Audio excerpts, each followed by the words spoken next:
Greetings, my peeps, and welcome to the All Things Basketball Podcast with your boy GD. In this episode, I'll be doing my WNBA Midseason Awards, and also the All Star selections are in for the WNBA. We'll talk about that as well. So we'll get into it. So just sit back and relax and enjoy the show.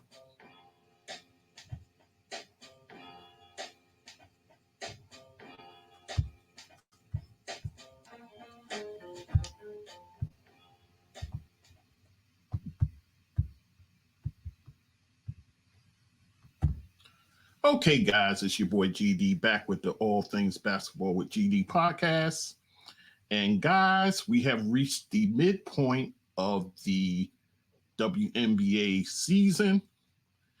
We are at that midpoint, so I felt it's time to give out those awards who I think so far deserves awards and so forth. So we'll talk about that. And the All-Star selections are official, guys. Lot of surprises, and well, we'll just talk about everything. With that being said, let's get right into it. We will begin with the midseason awards. Right now, I'll start with coach. Right now, for me, it has to be Cheryl Reeve with the Minnesota Lynx. What she's doing out there in Minnesota with that team, having them atop of the West, above the likes of a Las Vegas Aces, also the Seattle Storm that's been coming on as of late. She has them on top in that conference. And of course, they're led by Napheja Collier, who's their go-to player. You also have Kayla McBride. I call her Kayla McBuckets, and she's having a fantastic season over there. Courtney Williams, guys, seem like everywhere she goes, she produces and the team wins, with the mild exception of last year with Chicago. But she's a player that knows how to run an offense, and she has that mid-range shot too, man. So you have her there. You have others like Bridget Carlton. She's over there. Natisha Heidelman. Also, you have Dorka Juhas. Elisa Peely, I like to see her in the game more, but you hope to get a Diamond Miller back. So this team, very underrated, but Coach Reeve has been getting those girls going. So you have to give major kudos to Cheryl Reeve over there, that's for sure. My runner-up would be Noelle Quinn for the Seattle Storm, who seem like they're back on the map now, thanks to the additions they made with Aneka Nwumeke and, of course, Skylar Diggins-Smith. And, of course, you get contributions from Jewel Lloyd and Jordan Horston. She's starting to come around. This is her sophomore season, so she's starting to look good. And, of course, you have the defensive presence of Ezzie McBegor. Noelle Quinn doing a great job over there, melding that team together and having them amongst the top teams in the West. And then, of course, Sandy Brondello. You have to talk about her being a candidate. Right now, her team has the best record in the W for the New York Liberty, and seem like they're rev to go to make a deep run in these playoffs. Of course, you know, she has Stewie there. You have Jonquel Jones, Sabrina Ionescu, also Benaji Laney Hamilton. She's over there, two-way player doing her thing. And then you finally got Courtney Vandersloot back. She was dealing with some issues off the court, namely her mom being ill and eventually passing. So Sandy Brondello is another worthy candidate of that. But I think when the dust settles, I think it'll end up being Cheryl Reeve. If form holds, we'll see. Sixth player of the year. Now, this one, as of this moment, I think is Chanity Carter for the Chicago Sky. But I think that could change because it seems like she's now getting in the starting lineup. And if she ends up starting the rest of the way, this could change things a little bit. But right now, I have Carter, the leader in the clubhouse. But watch out for Tiffany Hayes of the Las Vegas Aces, who looks like a wonderful fit over there for that team. And then Benny for the Indiana Fever. She's been playing well coming off the bench for them. She played a 4 to 5, but she's been invaluable to that team. So I think one of these two can creep into the conversation if Carter ends up being a starter the rest of the way. So keep an eye on that. Then we'll talk about most improved player. I think, beyond a shadow of a doubt, guys, I think it's Dejanay Carrington, guys. She has transformed from a bench player who contribute, somebody who I thought should have got 6th player of the year last year, but she should get most improved player for this year. Her numbers are up. Her defense is way up. And she's just been so valuable for that Connecticut Sun team. So Dejanay Carrington, someone I feel should be most improved player in the W. Runners up, Trinity Carter. I mentioned her. I think she'll have something to say in this race. And someone I thought would be amongst the top 3. We'll see what happens when she comes back. Maddie Siegrist for the Dallas Wings, guys. She was having a very nice season for them. She was starting, in fact. And then she suffered the finger injury. So she's going to be out indefinitely. You will hope to see her after the Olympic break. Satu Sabali, she's recovering from that shoulder injury herself. So you hope to get her back for the Dallas Wings. And boy, do they need it because they're struggling right now. So for me, it's Carrington for most improved player. Defensive player of the year. This is a tough one, guys, but I'm going to go with a player. Yeah, I'll go with Ezzy McGregor of the Seattle Storm. She's leading the league in blocks, guys. She's just a defensive presence for them, a stabilizer in the middle, if you will, for that Seattle Storm team. And I think McGregor should get it, but we know how this voting can go. She's in the mix for that as well. So I think it should be Ezzy McGregor. Then you have runners up like Nafisha Collier. She's been looking good on the defensive end. And Breanna Stewart, she's always a terror on defense. You can always make a case for Aja Wilson as well. But I think at the end of the day, McGregor, because of her numbers, if they take that into consideration, she should get Defensive Player of the Year. Rookie of the Year. Oh, boy. Well, let's get it out the way.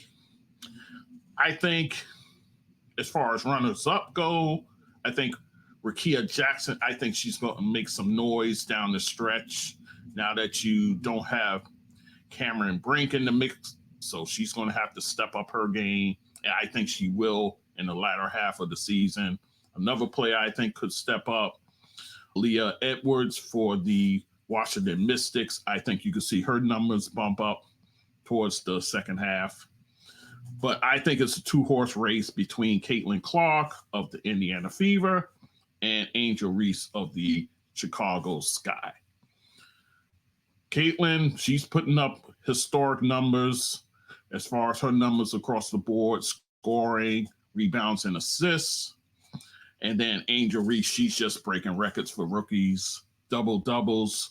She's on 11 and counting. So I think, and actually Monica McNutt said this, if there's an even number of voters, I think it could be split down the middle, thus having a co-rookie of the year. I'm putting it out there, guys. So if they continue on their pace, Down the stretch, I think it could be where you have a shared award between these two ladies here and their impact as rookies. So going out on a limb, but I say it could be a split award this go around. Finally, MVP. I think I won't say she was done an injustice last year. I thought the voting should have been more in her favor, but A'ja Wilson, how can you not say it with what she's doing now? Leading the league in scoring, also second in rebounds to Angel Reese, and just putting up these type of numbers that the league has not seen. So A'ja Wilson, I think, ends up getting the most valuable player when all is said and done. But she's my most valuable player at the midpoint. Of course, you can make a case for Napheesa Collier and what she's doing over there for the Lynx. Of course, Breanna Stewart, she's always in the conversation. And then Alyssa Thomas, you know, she remains in the conversation with what she does for that Sun team over there in Connecticut. But I think at the end of the day, A'ja Wilson will get the award. All right, guys. So that is your mid-season awards. Now let's talk about All-Star selections. So we know they have the format this year, guys. Team USA versus the Team WNBA. So to rehash, I'll tell you who's on Team USA, guys. Napheesa Collier, I'm doing it in alphabetical order, by the way. Napheesa Collier, I just mentioned her having a fabulous season. This is her 4th appearance in the All Star Game. Kahleah Copper and what she's doing over there for the Phoenix Mercury, among the top 5 in scoring and just being an absolute dog over there. Kahleah Copper in her 4th All Star Game. Chelsea Gray, she's the point guard, of course, the point guard, or how they call it. She's making her 6th All-Star appearance playing for Team USA. Brittney Griner playing in her 9th All-Star game from the Phoenix Mercury. A lot of people kept saying, oh, why is she on and not Caitlin on? Brittney Griner, first of all, you're not going to replace a guard, a center with a guard. That's just lunacy. So get that thought out your head. And then you have the people saying, oh, she don't, you know, so why pick somebody who hates our country? Here's the question I always throw back at them when they say that nonsense. If she hates the country as you say she does, why does the select team keep inviting her? Riddle me that. But that's a story for another day. But Brittney Griner, she makes the All-Star game her 9th appearance. The 2nd most, by the way, of all these players. Sabrina Ionescu of the New York Liberty, making her 3rd appearance in the All-Star game. And we know what she did All-Star weekend last year, how she obliterated the record for 3-point shots made in that contest. So Sabrina Ionescu playing in her 3rd. Jewell Loyd of the Seattle Storm playing in her 6th All-Star game. Of course, one of the valued pieces over there for the Storm. Kelsey Plum, who's been on a tear as of late. She's making her 3rd All-Star appearance for the Las Vegas Aces. Breanna Stewart, of course, Stewie in her 6th All-Star appearance for the New York Liberty. Diana Taurasi of the Phoenix Mercury. Of course, you know, people say, oh, she's too old, she shouldn't be going. She has valued experience, guys, and she has gas in the tanks. Diana Taurasi, making her 11th All-Star appearance, making her the elder stateswoman, if you will, of those in this All-Star game. Alyssa Thomas of the Connecticut Sun, you heard me talk about her just a minute ago, making her 5th appearance in the All-Star game. Aja Wilson, of course, Las Vegas Aces, making her 6th appearance there. And Jackie Young, who I call the silent assassin, she's making her 3rd appearance in the All-Star game, and she plays for the Las Vegas Aces as well. So that is your Team USA, guys. Now let us turn our attention to Team WNBA. A lot of surprises here, guys, but I'll go through each of them. For the Connecticut Sun, DeWanna Bonner making her 6th appearance in an All-Star game. Aaliyah Boston, who we saw last year as a rookie, get selected. She's making her 2nd appearance for the Indiana Fever. Caitlin Clark, guys, actually the leading vote getter. She makes her 1st appearance in an All-Star game as a rookie. Alyssa Gray of the Atlanta Dream. Guys, this is a player that flies under the radar. She's so good. Such a fantastic guard for that team. And she makes her 2nd appearance. She made her 1st last year when she began playing for the Atlanta Dream. And yet here she is again making the All-Star team. De'Erica Hamley. I was happy to see this selection, guys, for the Los Angeles Sparks, making her 3rd appearance in the All-Star game. She's come a long way, guys, from being with the Las Vegas Aces. Then she comes to the Sparks. She was just coming off of maternity leave, so she was trying to get her game back in that regard. This season, she's been absolutely a terror for that Sparks club, and she makes her 3rd appearance in the All-Star game. Brianna Jones, another player I was pleased to see make the All-Star team. Remember last year, guys, she had that awful ACL tear in her knee. She was actually poised to make the All-Star team last year until she sustained that injury. But this year, she's come back. She looks like her old self, and she gets selected to Team WNBA, and this is her 3rd time playing in the All-Star game.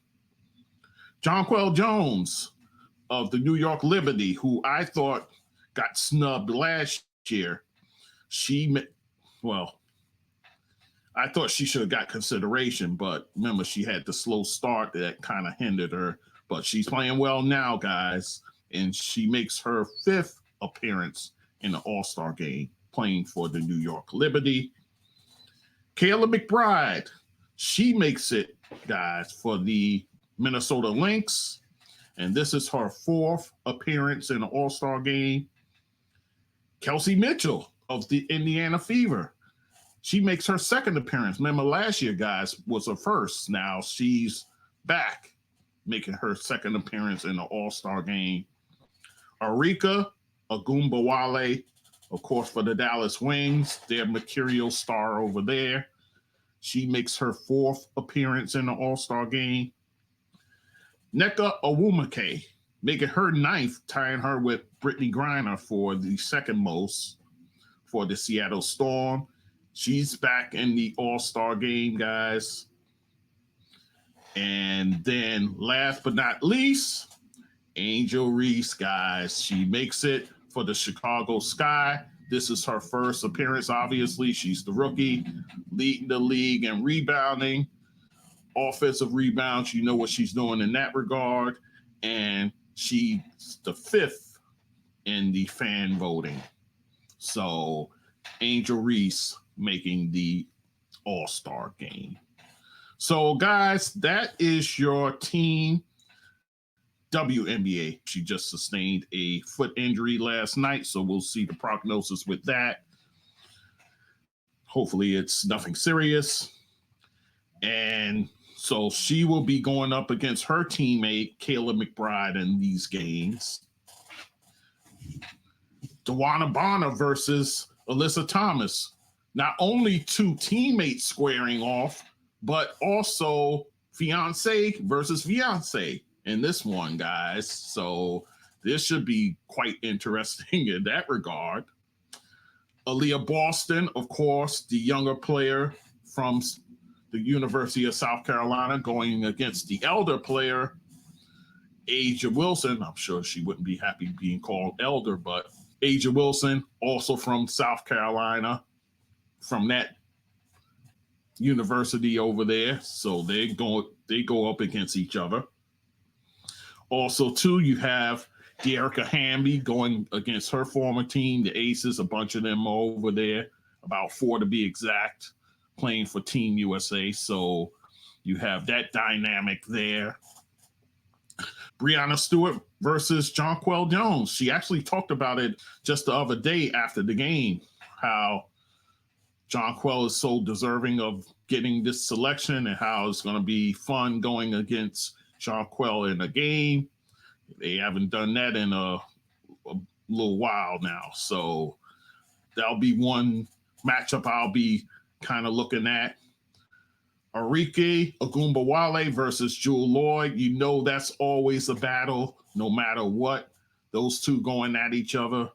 It seems like they had one of the highest scoring games between opposing players last year. So it'll be fun to see them in this game.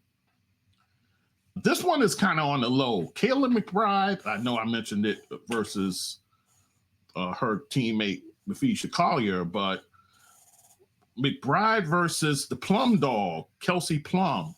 These are ladies that can hoist it up from deep.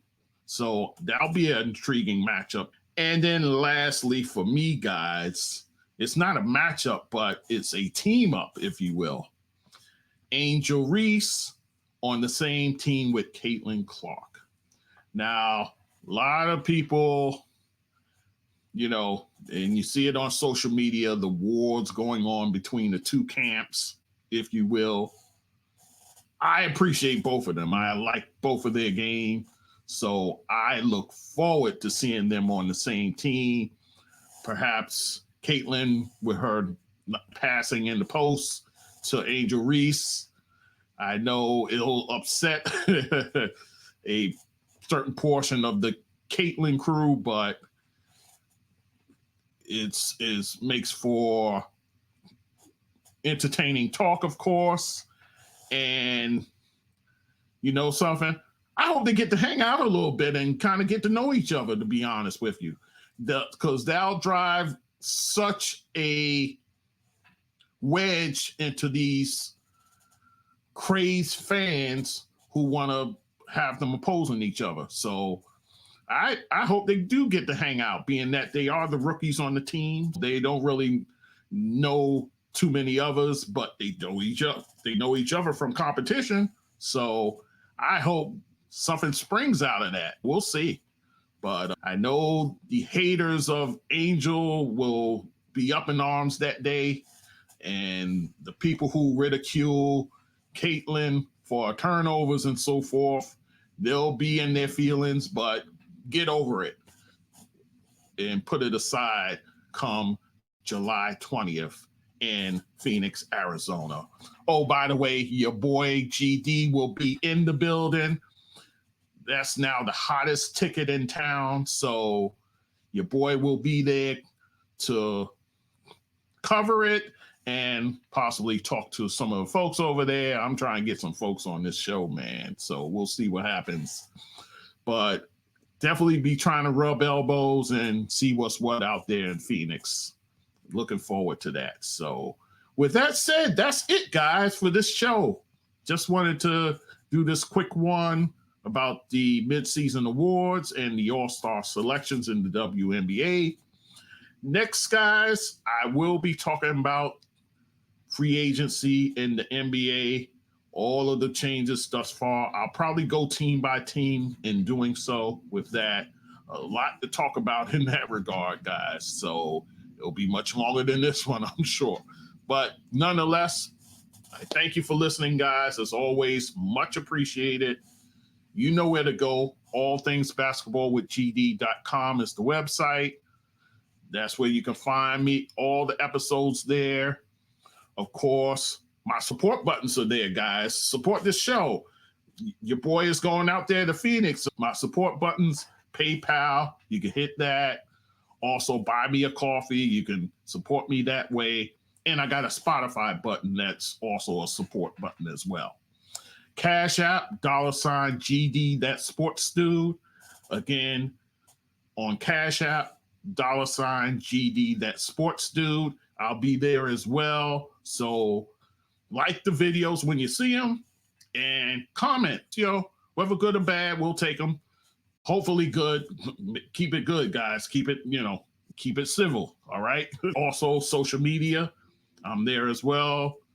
TikTok, I make the shorts over there. Instagram, I'm heavy there. Facebook, I'm there. Twitter, X, you know the deal with that. All right, guys. So that's it. I thank you for listening as always, and we'll talk soon. Take care.